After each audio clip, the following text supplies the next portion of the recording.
বিশ্বজুড়ে সামরিক শক্তির প্রদর্শনী ও আধুনিক যুদ্ধকৌশলের উন্নয়ন ক্রমেই বাড়ছে। এবার ইরান তাদের সামরিক সক্ষমতাকে আরও এক ধাপ এগিয়ে নিল। দেশটির সেনাবাহিনী তাদের সর্বশেষ সামরিক মহড়া জুলফাকার 1403 2025 এর নতুন কৌশল, গোলাবারুদ ও উন্নয়ন সামরিক সরঞ্জাম ব্যবহার করেছে। ইরানের নৌবাহিনীর কমান্ডার রিয়ার অ্যাডমিরাল শাহরাম ইরানি জানিয়েছেন, এবারের মহড়ায় যে নতুন কৌশল, গোলাবারুদ ও প্রযুক্তি ব্যবহার করা হয়েছে তা সম্পূর্ণভাবে ইরানেই নকশা ও বাস্তবায়ন করা হয়েছে।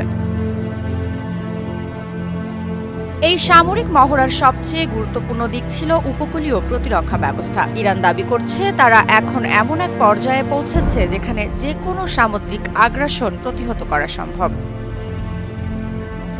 সামরিক মহড়ার এক সাক্ষাৎকারে ইরানি নৌবাহিনীর কমান্ডার শাহরাম ইরানি বলেন, এই মহড়ায় আমরা উপকূলীয় প্রতিরক্ষার ক্ষেত্রে আমাদের কাঙ্ক্ষিত লক্ষ্য অর্জন করেছি। এখন থেকে আমাদের সক্ষমতা ও প্রতিরোধ ক্ষমতা আরও উন্নত হয়েছে, যা শত্রুকে তার পরিকল্পনা পুনর্বিবেচনা করতে বাধ্য করবে। এছাড়া ইরানি নৌবাহিনী এখন ভারত মহাসাগরে বিভিন্ন অংশে দেশীয় যুদ্ধজাহাজ নিয়ে অবস্থান করছে। মালাক্কা প্রণালী ও অ্যাডেন উপসাগরের আশেপাশে ইরানের নৌবাহিনীর ফ্লোটিলা সক্রিয়ভাবে টহল দিচ্ছে।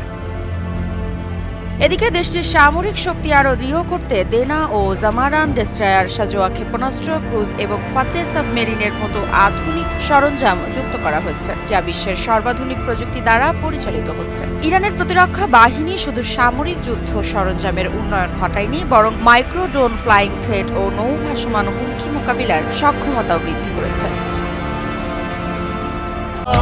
এখন এমনই ফুরফুরে মনে থাকবে সবাই। বসুন্ধরা টয়লেট্রিজ, ফুরফুরে মন সারাক্ষণ।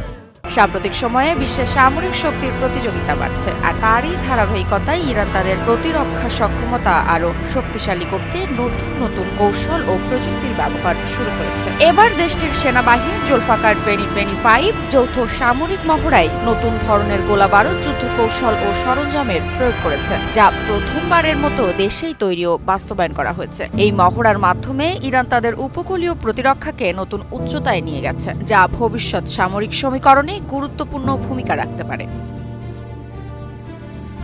এদিকে বিশ্লেষকরা মনে করছেন, ইরানের এই সামরিক মহড়া ও শক্তি প্রদর্শন মধ্যপ্রাচ্যে ভবিষ্যৎ প্রতিরক্ষা কৌশলে একটি নতুন সমীকরণ তৈরি করতে পারে। তবে আন্তর্জাতিক প্রতিক্রিয়া কি হবে তা এখনও দেখার বিষয়। এদিকে এই সামরিক মহড়ার মাধ্যমে ইরান কি বার্তা দিতে চাইছে তা নিয়ে আন্তর্জাতিক মহলে শুরু হয়েছে আলোচনা। বিশ্লেষকরা বলছেন, ইরানের প্রতিরক্ষা কৌশল ও সামরিক অবস্থান ভবিষ্যতের আঞ্চলিক ও বৈশ্বিক নিরাপত্তা প্রেক্ষাপটে গুরুত্বপূর্ণ হয়ে উঠতে পারে। নতুন সামরিক প্রযুক্তি ও কৌশল নিয়ে ইরান যে শক্তিশালী প্রতিরক্ষা ব্যবস্থা গড়ে তুলেছে তা তাদের ভবিষ্যৎ নিরাপত্তার ক্ষেত্রে কতটা কার্যকর হবে সেটি সময় বলে দেবে। আপাতত এই মহড়া নিয়ে আন্তর্জাতিক প্রতিক্রিয়া ও কূটনৈতিক পরিস্থিতির দিকে নজর রাখছেন সবাই।